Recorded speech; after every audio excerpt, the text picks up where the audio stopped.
रक्षाबंधन का त्योहार सावन मास की पूर्णिमा तिथि को मनाया जाता है। इस दिन बहनें अपने भाइयों की कलाई पर राखी बांधकर उनकी लंबी उम्र की कामना करती है। वहीं बहन छोटी हो या बड़ी, भाई उनकी रक्षा का वचन देते हैं। भाई बहन के अटूट प्यार और उल्लास से भरा ये पर्व इस बार कब मनाया जाएगा, चलिए आपको बताते हैं। और भद्रा काल रक्षाबंधन के दिन कब से कब तक रहेगा, क्योंकि भद्रा काल के समय में भाई को राखी बांधना बहुत ही अशुभ माना जाता है। पौराणिक कथाओं के अनुसार द्रौपदी ने श्री कृष्ण को सबसे पहले राखी बांधी थी। कहा जाता है कि भगवान कृष्ण की उंगली सुदर्शन चक्र से कट गई थी, जिसे देखकर द्रौपदी ने खून रोकने के लिए अपनी साड़ी से कपड़े का एक टुकड़ा फाड़कर चोट पर बांध दिया था। उस समय भगवान कृष्ण ने हमेशा द्रौपदी की रक्षा करने का वचन दिया था। वहीं जब दुर्योधन की सभा में सबके सामने द्रौपदी को अपमानित किया जा रहा था, तब भगवान कृष्ण ने अपना दिया हुआ वचन पूरा किया। इस बार सावन पूर्णिमा की तिथि प्रारंभ होगी 19 अगस्त सोमवार की सुबह 3:04 से और समाप्त होगी 19 अगस्त सोमवार की रात 11:55 पर। इसीलिए उदय तिथि के अनुसार इस बार 19 अगस्त सोमवार के दिन ही रक्षाबंधन का त्योहार मनाया जाएगा। रक्षाबंधन का त्योहार केवल एक दिन ही मनाया जाएगा। सावन पूर्णिमा के दिन भद्रा काल का साया भी रहेगा, जिसमें 19 अगस्त सोमवार को भद्रा मुख का समय सुबह 10:53 से दोपहर 12:37 तक रहेगा। भद्रा पूछ का समय सुबह 9:51 से 10:53 तक रहेगा और भद्रा काल की समाप्ति होगी दोपहर 1:30 पर। भद्रा काल के साय में भाई को राखी नहीं बांधी जाती है, इसीलिए भाई को राखी बांधने का जो मुहूर्त रहेगा वो 19 अगस्त को दोपहर 1:30 से रात 9:08 तक रहेगा, जिसमें अपराह्न मुहूर्त दोपहर में 1:45 से 4:20 तक रहेगा।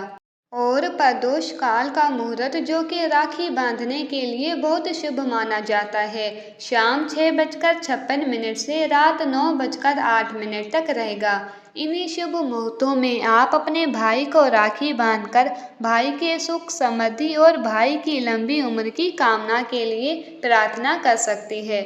रक्षाबंधन के दिन सबसे पहले स्नान करके पवित्र हो जाना चाहिए, फिर मंदिर में पूजा करके सभी देव देवता को प्रणाम करना चाहिए।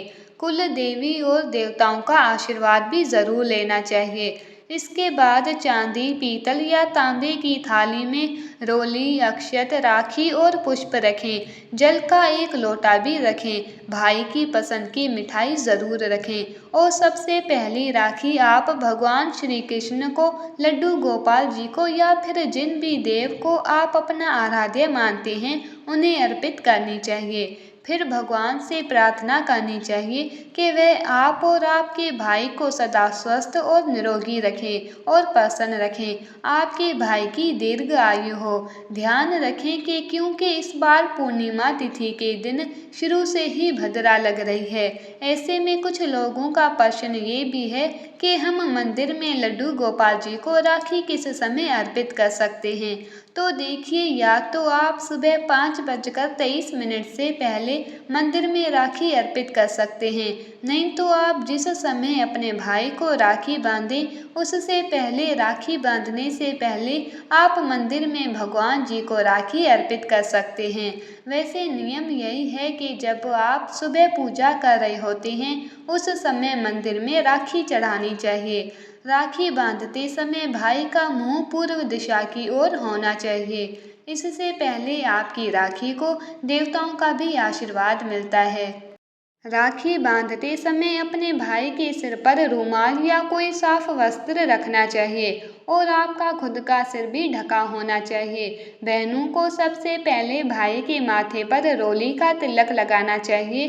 तिलक के ऊपर अक्षत लगाएं और आशीर्वाद के रूप में थोड़े अक्षत भाई के ऊपर भी छींटें। भाई की नज़र उतारने के लिए दीप से आरती दिखाएं। कुछ जगह पर बहनें इस दिन अपने भाई की आंखों में काजल भी लगाती है। भाई के सिर पर फूल रखें, भाई की दाईं कलाई में राखी का पवित्र धागा मंत्र बोलते हुए बांधें। इससे राखी के धागों में शक्ति का संचार होता है।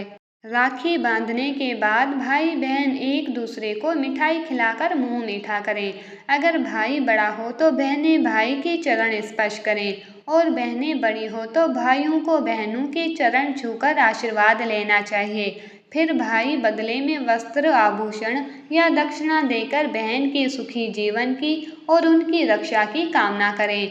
राखी बांधने का मंत्र है, येन बद्धो बलि राजा दानवेंद्रो महाबले तेन त्वाम पति बदनामी रक्षे माँ चले माँ चले। रक्षाबंधन के इस मंत्र का अर्थ है, हे रक्षा सूत्र, दानुओं के महाबली राजा बलि जिसे धर्म में बांधे गए थे उसी धर्म से मैं तुम्हें बांधती हूँ। हे रक्षा सूत्र, तुम उस धर्म में स्थिर रहना, स्थिर रहना। भाई को तिलक लगाते समय ये मंत्र बोलें, सिंदूरम सौभाग्यवर्धनम पवित्रम पाप नाशनम आपदम हरिते नित्यम लक्ष्मी तिष्ठति सर्वदा।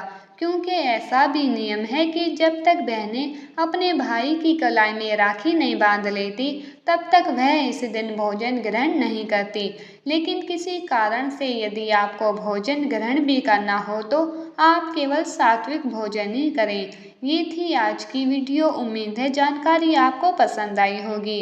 वीडियो को लाइक करें, शेयर करें और चैनल को सब्सक्राइब करना ना भूलें।